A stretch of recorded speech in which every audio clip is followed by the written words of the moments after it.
Se dice que en los tiempos de crisis, en los tiempos de dificultades, se conoce de qué está hecha una persona. Cuando vienen las pruebas, cuando vienen las dificultades, cuando vienen los problemas de la vida, nosotros podemos saber de qué está hecha una persona, cuál es la calidad de su carácter, cuál es la calidad de su personalidad, de qué está hecho. En los tiempos de crisis, nosotros podemos saber de qué está hecho una persona, cuánto resiste.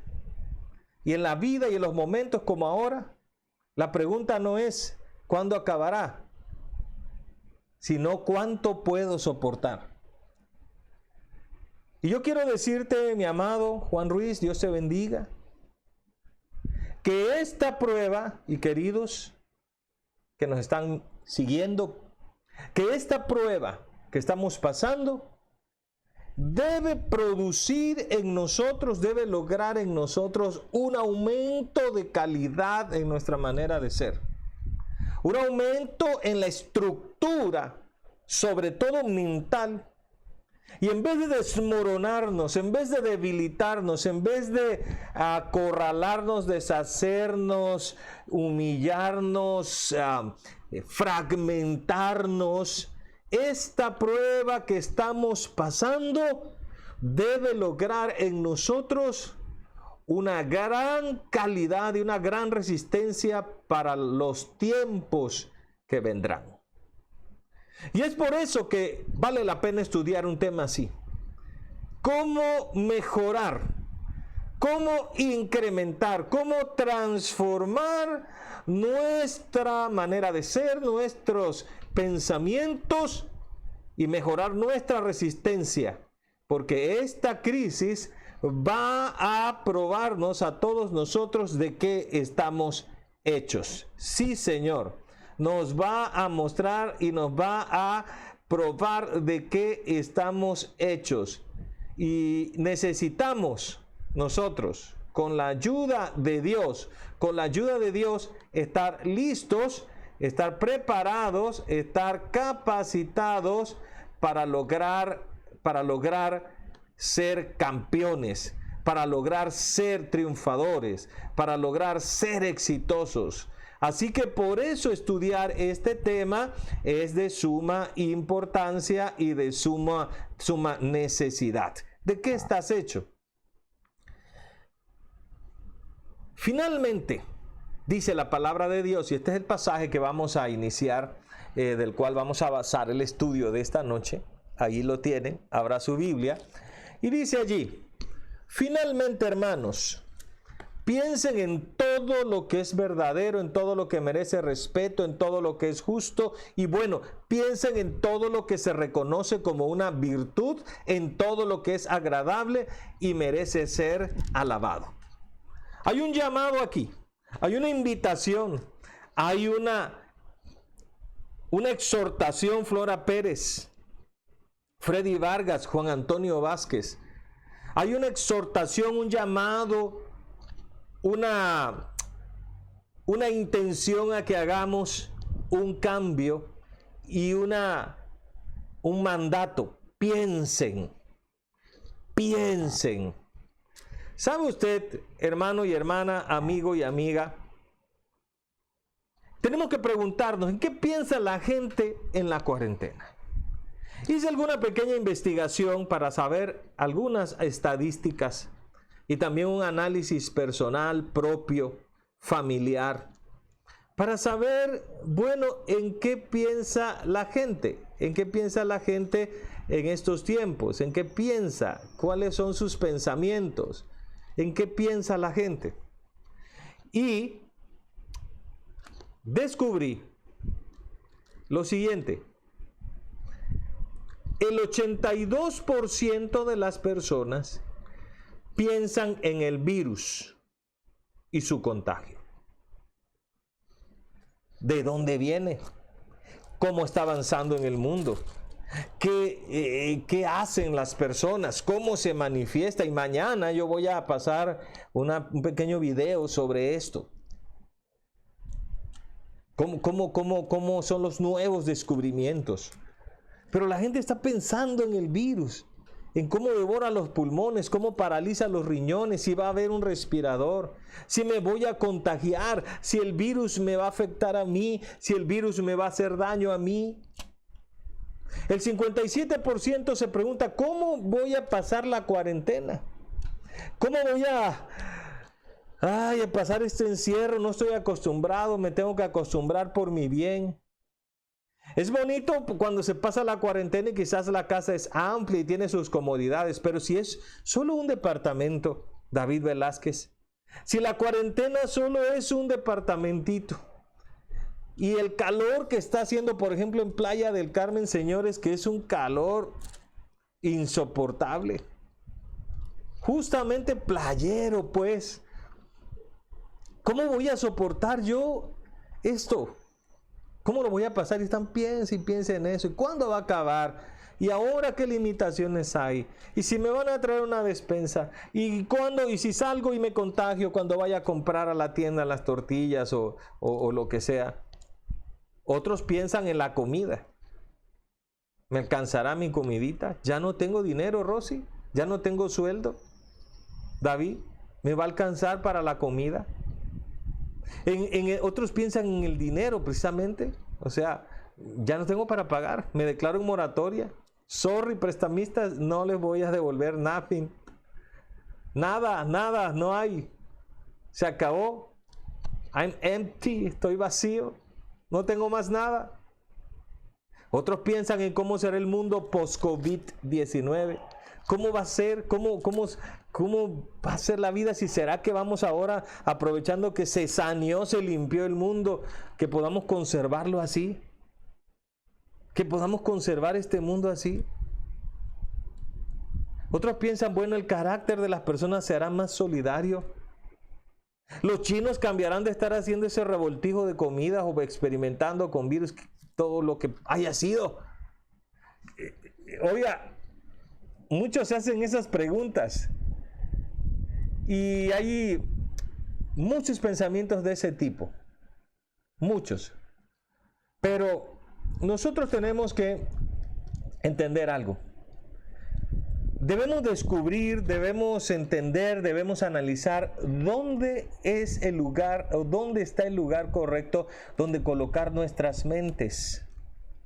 Porque mucho de la vida cristiana se trata de la mente, ¿sí? Flora Pérez García, un saludo. Mucho de la vida cristiana se trata de la mente. De la mente. ¿Qué es la mente, pastor? Es un conjunto de capacidades cognitivas que te ayudan a funcionar en la vida. Es decir, es lo que produce el cerebro. El cerebro produce pensamientos y la concatenación, la combinación, la unión de esos pensamientos te hacen a ti capaz de funcionar en la vida. Por eso es muy importante lo que piensas, cómo piensas, qué hábitos de pensamiento tienes, qué higiene del pensamiento tienes, porque eso va a hacer que tú te manifiestes en tu pensamiento. Eliezer Gómez Cruz, Dios te bendiga. Conta, Marco de la Cruz, Dios te bendiga. Por eso el pensamiento hay que cuidarlo, porque la mente hay que cuidarla, porque el producto de la mente siempre está trabajando, la mente siempre está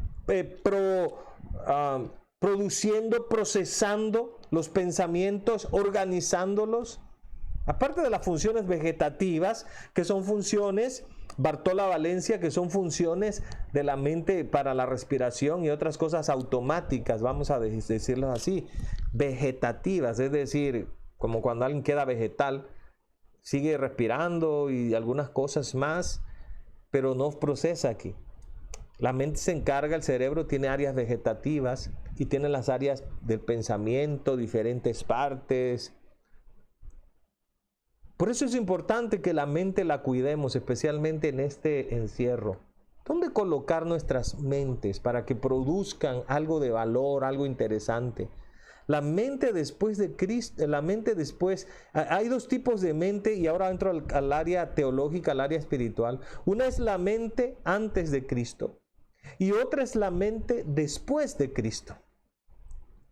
La mente después de Cristo es transformada. La mente después de Cristo es una mente transformada, ¿sí? Es una mente transformada. Y la mente antes de Cristo es otro tipo de mente. Según 2 Corintios 10:5, el conocimiento de Dios, la elección de lo que elegimos pensar hace la diferencia. El conocimiento de Dios y la elección de lo que elegimos pensar hace la diferencia. ¿Quieres una mente antes de Cristo? ¿Quieres una mente antes o después de Cristo? Es necesario la elección, el factor de la voluntad, el factor de, dicen que está en el frente del cerebro, en la parte frontal, el factor de decidir qué pensamientos voy a abrigar y cuáles no, para que esta contingencia, este internamiento, esta cuarentena me produzca a mí beneficios, me produzca resultados y sea yo una persona renovada en el nombre de Jesucristo. Así que este es importante.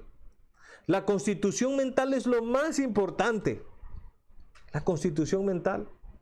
Hay gente antes de Cristo que su mente es mentirosa, tienen muchas prácticas mentirosas y eso trae consecuencias negativas.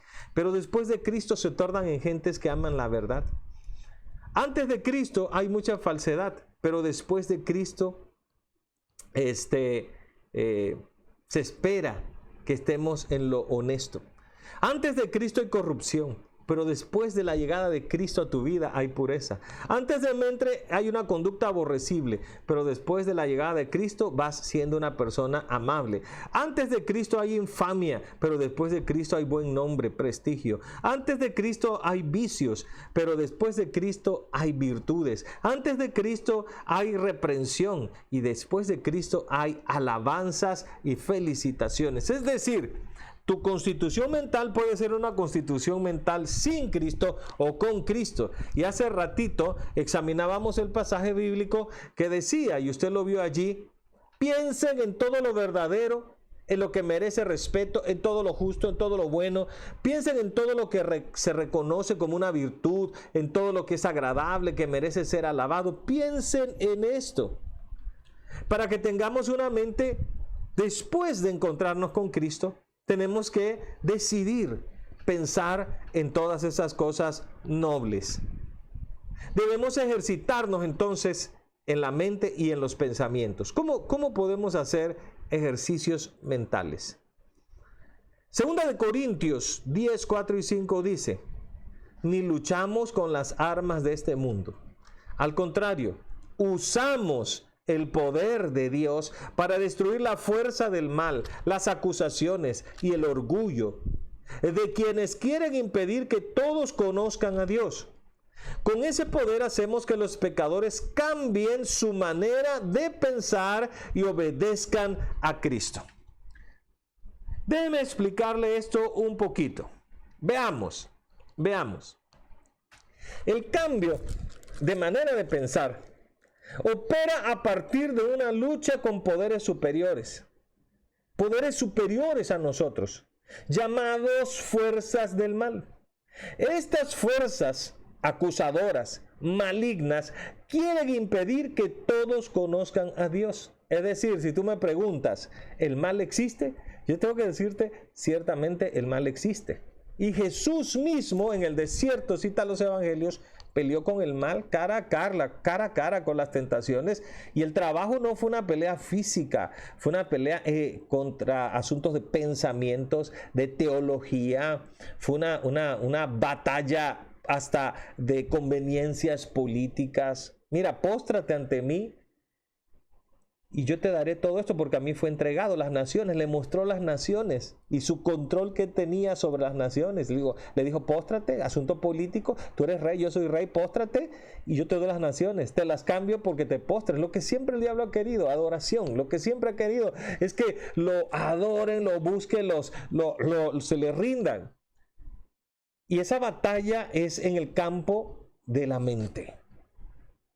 Ese conocimiento también, dice aquí, y ese pasaje que nosotros hemos estudiado, que da poder, y hace un momentito vimos, ¿sí?, que el pasaje dice que usamos el poder de Dios para destruir las fuerzas del mal, las acusaciones, el orgullo de quienes quieren impedir que todos conozcan a Dios. Con ese poder hacemos lo que los pecadores cambien y su manera de pensar y obedezcan, es decir, el poder del conocimiento de Dios. Es un poder que cambia a los pecadores, ¿sí? Es un conocimiento de Dios, ¿sí? ¿Por qué el diablo trabaja en impedir? ¿Por qué los demonios trabajan en impedir el conocimiento o de que conozcan a Dios las personas, que todos conozcan a Dios? ¿Por qué hace eso? Mira, vamos a abrir la Biblia en Efesios 6:12. Eso no está en la pantalla. Tienes tu Biblia, ábrela en Efesios 6:12. Juan y Álvarez, José de la Rosa, abra su Biblia. Pastor Magdalena Lorca, abre tu Biblia. Mirna Sánchez, abre tu Biblia. Dora Brindis, abre tu Biblia. Germán Torres, abran su Biblia. Juan y Álvarez, abran su Biblia. Juan Ucán, abran su Biblia. Y vamos a Efesios 6:12. Efesios 6:12. Yo aquí tengo mi Biblia porque me gusta abrirla, Efesios 6:12. Y mira, dice así: porque no tenemos lucha contra sangre ni carne, sino contra principados, contra potestades, contra gobernadores de las tinieblas de este siglo, contra huestes espirituales de maldad en las regiones celestes. Está confirmado. Nuestras luchas no son contra la carne, sino contra espíritus, contra huestes, ejércitos, gobernadores. Hay rangos, hay poderíos. Y dice aquí que están en las regiones celestes y son huestes espirituales, no de bondad, sino de maldad. Entonces son seres espirituales que existen, y que están en un mundo invisible para nosotros. Yo creo que ahora entendemos con esta pandemia el asunto de la invisibilidad de los elementos. Hay cosas que no vemos, pero existen. Hay cosas que de entrada no percibimos, no sentimos, pero existen, y a través de estudios profundos descubrimos su presencia, como el COVID-19. Ahora, nota, esas huestes que están en los aires, en las zonas celestes, enemigos, antagónicos de Dios, que no quieren que se le conozcan, ellos impiden ese conocimiento, porque ese conocimiento es un poder que cambia a los pecadores. Es un poder que los cambia. Romanos 1:16 lo dice. No está en la pantalla, no lo vas a ver allí, pero es importante que tú abras la Biblia. Y quiero animarte a que lo abras. Y dice ahí, dice 1:16, porque no me avergüenzo del Evangelio, porque es poder de Dios para salvación de todo aquel que cree, del judío primeramente y también del griego. El Evangelio es un conocimiento que se transmite. Es un conocimiento que se transmite y es un poder que cambia a los pecadores. Por eso las personas que conocen el Evangelio cambian de esa mente corrupta, de esa mente mentirosa, de esa mente falsa, de esa mente que no es espiritual, a una mente santificada, a una mente que Dios quiere que tengamos, y el resultado, como dice el pasaje, es la paz de Dios. Colosenses 2:15 nos dice algo muy interesante, y vamos a abrir nuevamente la Biblia. Colosenses 2:15, aquí tengo, ya lo encontré, y dice: y despojando a los principados y las potestades, los exhibió públicamente, triunfando sobre ellos en la cruz. La palabra de Dios, la intervención de Cristo, la acción del Espíritu Santo despoja a esos principados y a esas potestades de las cuales estamos hablando. Principados y potestades son despojados por el poder de la palabra de Dios, por las acciones salvadoras de Jesucristo. Los principados y las potestades son destruidas por la influencia poderosa y la presencia de nuestro Dios. Joel Cruz García, Dios te bendiga. Pati, Dios te bendiga. Entonces, por eso el diablo no quiere que tú conozcas las cosas de Dios. Porque cuando tú conozcas las cosas de Dios, Él te va a mover del área de la turbulencia, el área de la vida intranquila a la vida llena de paz de Dios, no una paz falsa como las que ahora hay en el mundo, sino una paz en medio de la tormenta. Como decía el canto que escuchamos, yo tengo paz en medio de la tormenta, seguro y escondido, en Él estoy. Así que el fruto de perseverar en los pensamientos recomendados, de los cuales hemos estado hablando, recuerden, no perdamos de vista ese punto de estos pensamientos, ¿sí? De estos pensamientos es todo lo verdadero, todo lo que merece respeto, todo lo que es justo, todo lo que es bueno. Piensen en todo lo que se reconoce como virtud, en todo lo que es agradable y merece ser alabado. Piensen en esto, piensen en esto.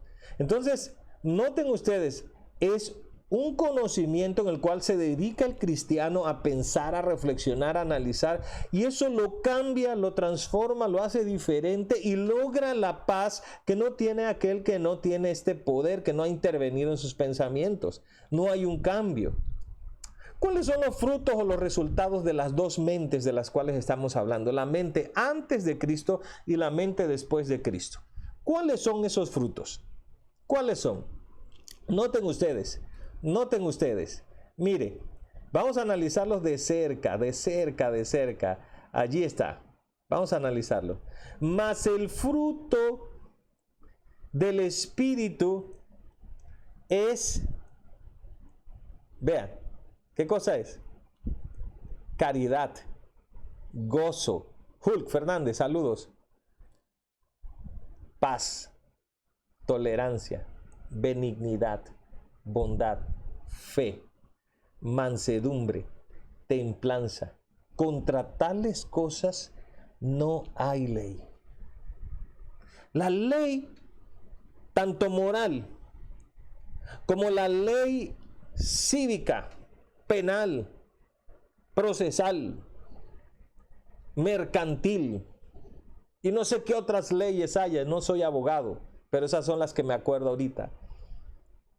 No le hacen nada a aquella persona que tiene una mente transformada en esa era donde Cristo ha llegado a su existencia. No le hace nada. No lo andan persiguiendo, no le andan buscando los policías, no lo andan amarrando con esposas, no lo andan encerrando en una cárcel. Oiga, pastor, pero los mártires y los que sufren persecución, bueno, esos son santos, son personas que tienen que ser probadas y esos entran en un canal diferente de excepción. O cuando el Señor decide probarte. Pero fuera de eso, tenemos una ley que no nos puede condenar, y si lo hace no será permanentemente, porque la verdad siempre triunfará. Y aunque tengamos que pasar las tormentas y sufrir las aflicciones, nuestra mente nos ayudará con este tipo de pensamientos como José a ser líderes, a tener paz, a salir adelante, a soportar los años de prueba y finalmente superarlos y terminar con un final feliz. Pero cuando analizamos lo otro, ¿qué nos encontramos? ¿Qué nos encontramos con la mente carnal? La mente que no ha sido tocada por el conocimiento de Dios, el Evangelio, la buena nueva. ¿Qué nos encontramos ahí con esa mente? ¿Qué frutos hay? Dice el apóstol Pablo en Efesios: manifiestas son las obras de la carne. Samuel Hernández, Dios le bendiga. Dios le bendiga. Gracias, pastor. Es una alegría saludarle. Luz Pérez. Note lo siguiente. Manifiestas son las obras de la carne, que son adulterio, fornicación, inmundicia, disolución, idolatrías, hechicerías. ¡Wow! Pleitos, celos, iras, contiendas, disensiones, herejías, envidias, homicidios, borracheras, banqueteos y cosas semejantes a estas, de las cuales os denuncio, como ya os he anunciado, que los que hacen tales cosas no heredarán el reino de Dios. Note, mi querido hermano y hermana, amigo y amiga que me escuchan, Rosy Salazar, Dios te bendiga, Juan Montalvo Sosa, Dios te bendiga, que alguien puede preguntar y decir, bueno, ¿para qué qué me importan a mí estos frutos? De estos frutos, ¿qué? Es que Dios vino a este mundo y mandó a Jesucristo. En la persona de Jesucristo vino nuestro Dios para que la gente sea feliz, tenga vida y en abundancia, para que las personas la pasen bien. Dios no quiere que tú la pases mal. Pero cuando tu mente da frutos carnales, no santificados, no evangelizados, el resultado son muchos problemas y no hay paz. Porque nota lo siguiente, una persona que adultera, ¿en qué lío se mete? Unos jóvenes que fornican, ¿qué problemón van a tener? Un ratito de placer, pero una vida de aflicción. Inmundicias, de ahí vienen todas estas enfermedades que están dando, disolución, idolatría, una cosa horrenda. Todas las personas que viven en idolatría se mantienen en un estatus de inseguridad ante Dios. Hechicerías. La hechicería es una farsa y es ponerse del lado de aquel que nunca le ha pagado bien a quien le sirve. Pleitos, dígame, ¿en qué para un pleito? O sea, tú dices, yo no necesito el evangelio, yo no necesito predicación, yo no necesito que nadie me hable y me diga qué voy a hacer, yo no necesito Biblia, no necesito pastores, guárdese, Pastor Vargas, su Biblia, llévesela, no lo necesito, ok. ¿Y qué te queda? ¿Tu mente? ¿Tu mente sin Dios? Debes analizar que una mente sin Dios no es una mente pacífica.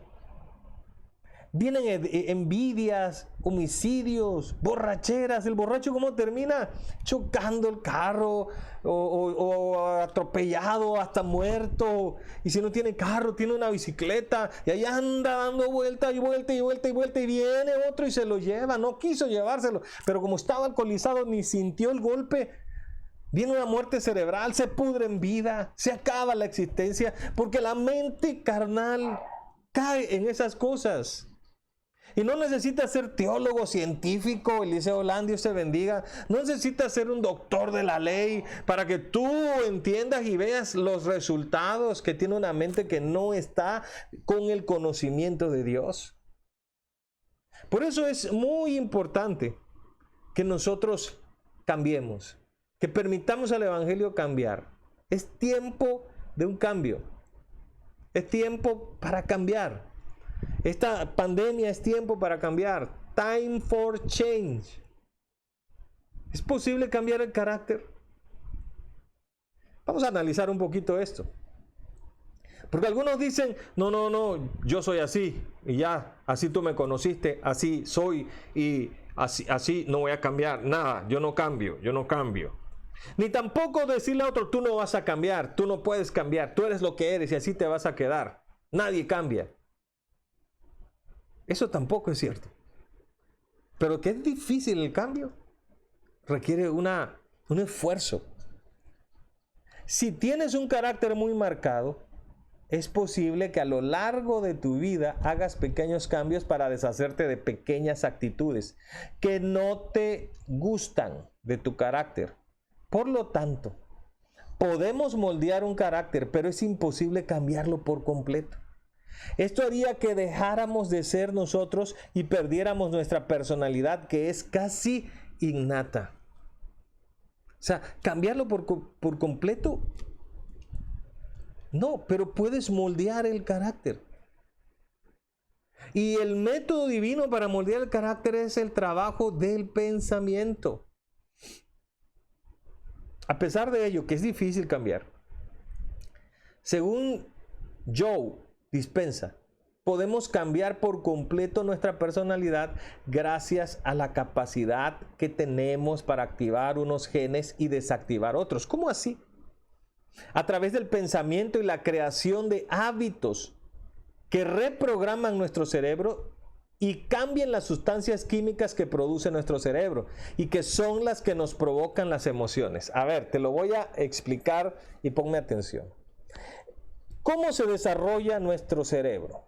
Nuestros pensamientos. ¿Cómo aprendemos? Cuando nacemos, poco a poco a través de las experiencias sensoriales, el cerebro, que tiene una maleabilidad, es decir, una capacidad formativa inmensa, tiene células nerviosas llamadas neuronas. Las diversas interconexiones, Daniel Malpica, las diversas interconexiones de las neuronas, más allá de las neuronas que hacen trabajos básicos como respirar, el control del cuerpo, las palpitaciones del corazón, etc., hay otras neuronas para generar pensamientos y conocimiento. Esas neuronas se van interconectando de maneras que van a formar nuestro conocimiento del lenguaje, nuestras actitudes, nuestras prevenciones de situaciones y cosas que nos pueden estar pasando. Ahora, todas esas experiencias van haciendo como caminos, como enlaces, como conexiones y forman nuestros pensamientos, y el cúmulo de pensamientos van formando nuestra manera de ser, más nuestras tendencias heredadas, más todo lo que aprendemos, desarrollamos una personalidad. Así que las experiencias, los pensamientos que cultivamos, los hábitos que tenemos nos cambian. La pregunta es, y eso la hizo un psiquiatra, ¿podemos cambiar ya siendo más grandes? Cuesta más, me dijo, pero mientras te funcione el cerebro y puedas aprender, dijo esta persona, puedes cambiar. Así que hay esperanza, mis queridos. Es posible cambiar. ¿Cómo hacerlo? Primer paso para cambiar o moldear nuestro carácter es ser conscientes de que tenemos algo que cambiar. Cuando tú no consideras que necesitas cambiar nada, cuando tú sientes que lo sabes todo, que todo lo haces bien, que ya sabes todo, que a ti nadie te enseña, es muy difícil lograrlo. Hay que estar conscientes de que tenemos algo que cambiar. Observa tu comportamiento y tus emociones. Analiza qué siente tu cuerpo, tu mente ante distintas situaciones y valora si has de cambiarlo o si en cambio no te perjudica. Entonces, si es una virtud, es algo bueno que está en ti, reforzarlo en lugar de cambiarlo. Pero si hay cosas que hay que cambiar, pues hay que trabajar a nivel de pensamientos para que el cerebro se vea forzado a generar nuevos caminos neuronales o estrategias para que las actitudes sean diferentes. ¿Y cuál es la clave? Es repetir ese comportamiento deseable para que se convierta en un hábito, en algo que sea en ti automático. ¿Qué hay que repetir? Ahí está la sugerencia del Evangelio. Filipenses 4:8 dice, finalmente, hermanos, piensen en todo lo que es verdadero, en todo lo que merece respeto, en todo lo que es justo y bueno, piensen en todo lo que se reconoce como una virtud, en todo lo que es agradable y merece ser alabado. Es decir, manténganse en ese camino, porque eso es lo que los va a transformar. Por eso los cristianos diario leemos nuestra Biblia, diario oramos, diario estamos tratando de hablar el lenguaje cristiano, estamos tratando de aprender nuevas actitudes, vamos a la iglesia y se repiten muchas veces los temas, se repiten y uno los escucha y con el tiempo los has escuchado tantas veces que se hacen tuyos y poco a poco tú vas cambiando. Manuel Hernández, Dios te bendiga. José Jiménez, hasta Montgomery, Estela Villarreal, Daniel Malpica, Dios les bendiga. Quiero contarles la historia de manera resumida de John Adams versus William Fletcher. William Fletcher fue un capitán de barco que en los años, el siglo XVI, fue enviado a buscar árboles del pan para alimentar en el Caribe a todas las tierras cañeras y productivas, a los esclavos, que eran las máquinas biológicas vivientes que usaban antes, cuando no había ingenieros, cuando no había máquinas, no existía, no era la era industrial, y fueron a buscar hasta Tahití esos árboles. Y en Tahití el capitán Fletcher, bueno, pues no era el capitán, era uno de los marinos, inició un motín cuando se salieron de Tahití. Ellos estaban tan a gusto, los marinos, y el capitán Blake les dijo: vámonos, ya tenemos las plantas, hay que llevarlas al Caribe. No nos gusta Tahití. Y les gustaban más, pues, a todos esos marinos, imagínense ustedes, las tahitianas, que eran liberales sexualmente. Así que estaban en Tahití en una situación de corrupción sexual, inmoralidad, depravación. Y estaban a gusto, no se querían ir. Así que el capitán los regañó, los maltrató para que se disciplinaran. Y William Fletcher, junto con John Adams y otros marinos, se amotinaron. A medio océano, a medio Pacífico, sacaron a todos los que estaban a favor del capitán Blake y lo pusieron en un barco y lo mandaron a ver a su suerte. Él tuvo que navegar en un barquito 6,000 y tantos kilómetros. Mientras estos empezaron a huir, William Fletcher y John Adams. Huir por diferentes lugares con los marinos nativos polinesios y mujeres. Y bueno, ustedes se imaginarán, llegaron a la isla de Pitcairn. Y cuando estuvieron ahí en la isla de Pitcairn, pues se depravaron aún más. Al punto que se mataron entre todos, porque mataron a todos los polinesios varones. Y algunos varones que quedaron mataron a los ingleses. Fue una matanza horrible.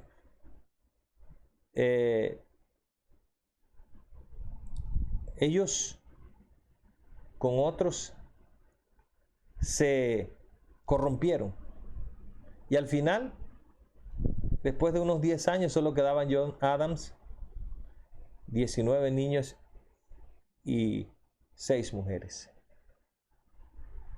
John Adams era un pecador empedernido y todos habían sufrido mucho por alcohol que inventaron en una isla remota en el Pacífico. Así que, abrumado por esa situación, habían quemado el Bounty, que era el barco. Lo habían quemado y lo echaron ahí en la bahía de Pitcairn para que no se viera la distancia y no los descubrieran que allí estaban refugiados. Así que John Adams, ya quedando él solo, inclusive William Fletcher también se había muerto por vicio. Nunca se arrepintió. John Adams se volvió a las escrituras. Para crear una sociedad nueva y pacífica necesitaba paz. Y crió a los niños de la isla según la moral puritana más estricta. Los empezó a criar a los niños, empezó a cuidar a los niños, a apreciar a los niños, a enseñarles la Biblia a las mujeres. Y óigame, empezó a haber un cambio fenomenal en la isla. Vivió en la isla Pitcairn hasta su muerte, 1829. A la edad de 65 años murió. Una isla que era un infierno se convirtió en un paraíso de paz. En 18 años él cambió su constitución mental leyendo este libro, leyendo la Biblia. La isla se convirtió en un infierno de pecado y asesinato y depravación. De eso se convirtió en un paraíso de paz divina. Yo quiero decirte, Meden Israel, Carmelino Sebastián, Olivia Montejo, Angelina Vázquez, Manuel Hernández, quiero decirles, hoy día ahí están los descendientes de ellos. Son miembros de la Iglesia Adventista. Mire lo que hizo el oír la palabra, leerla y desear cambiar los hábitos. Y hoy día esa isla es una isla cristiana, es adventista del séptimo día. No quiero decir que posteriormente ellos no tuvieron problemas, tuvieron muchos problemas, lo siguen teniendo. Pero ahora esa isla no es una isla de muerte, de alcoholismo y desesperación, sino es una isla de esperanza. Porque ellos fueron transformados. El jefe de ellos, el primero, les enseñó que el cambio está en el Evangelio. El cambio está en la Biblia. El cambio está en la transformación. Que es posible el cambio. A él le costó 18 años. A John Adams. Le costó mucho. Era un pecador empedernido. Luchó. Pero en esos 18 años de cuarentena, de aislamiento del mundo, porque 18 años después vino un buque, vino un barco americano, el Tabor, y descubrieron gente devota allí. Solo leyendo la Biblia cambió la sociedad de la isla que estaba aislada del mundo. ¿Qué te parece? ¿Qué te parecería que durante este aislamiento en nuestras islas hogareñas nos dedicáramos a pensar en los valores que este libro comunica, para una transformación completa de nuestro ser, para una transformación completa de nuestra persona, de lo que somos? Porque tenemos que cambiar, tenemos que ser diferentes.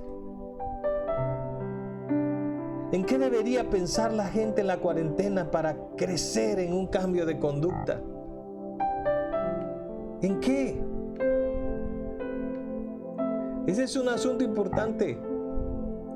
Y el llamado en esta tarde, noche, piensen en todo lo que es verdadero, en todo lo que merece respeto, en todo lo que es justo, todo lo que es bueno. Roy Carreyes piensa en todo lo que reconoce como una virtud, en todo lo que es agradable y merece ser alabado. Pensemos en eso. Y cuando nosotros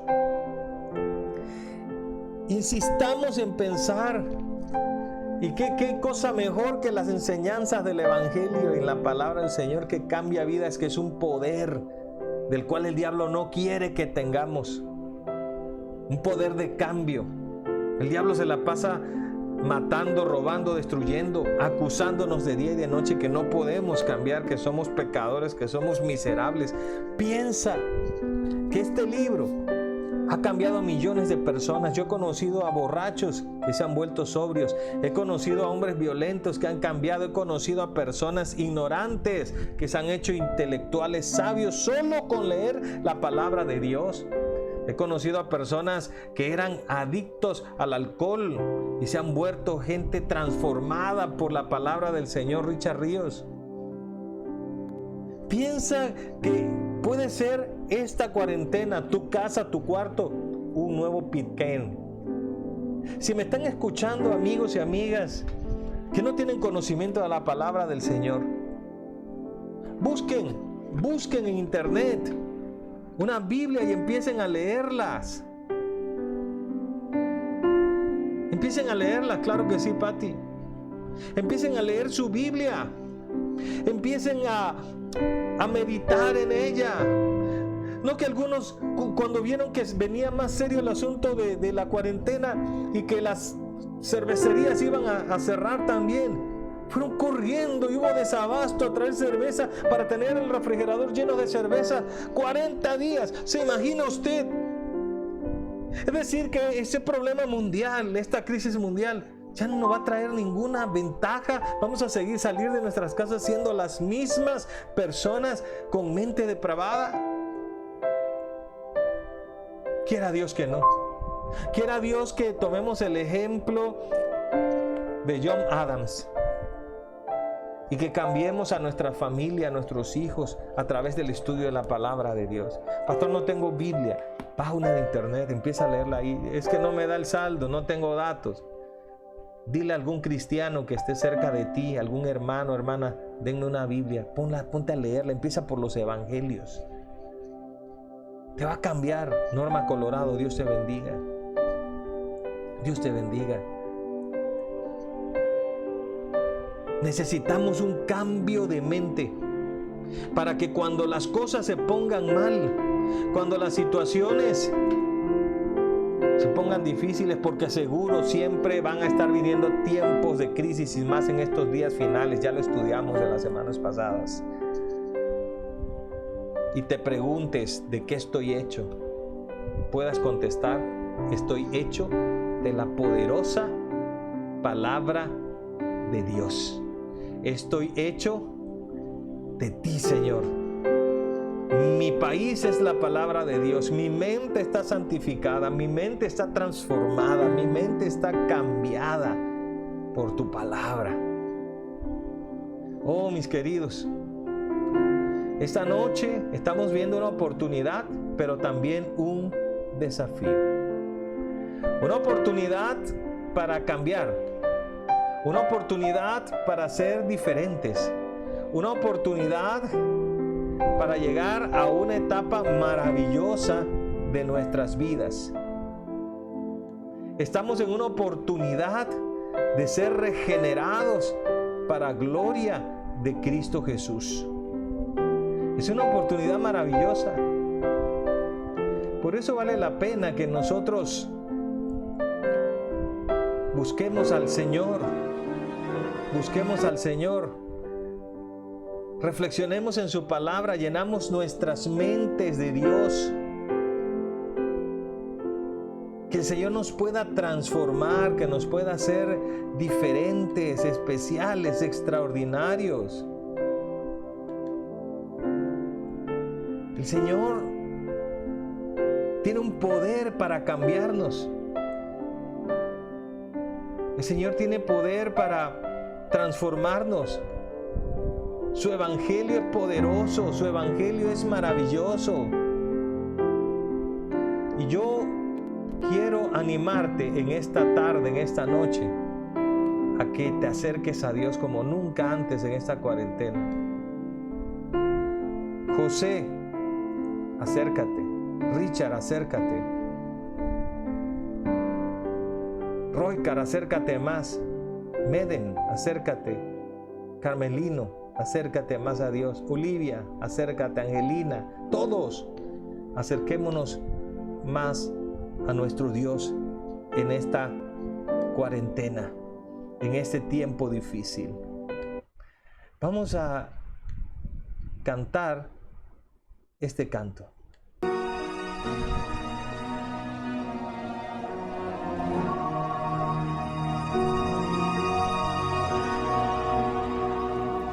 Todo ser que vive, alaba el nombre del Señor.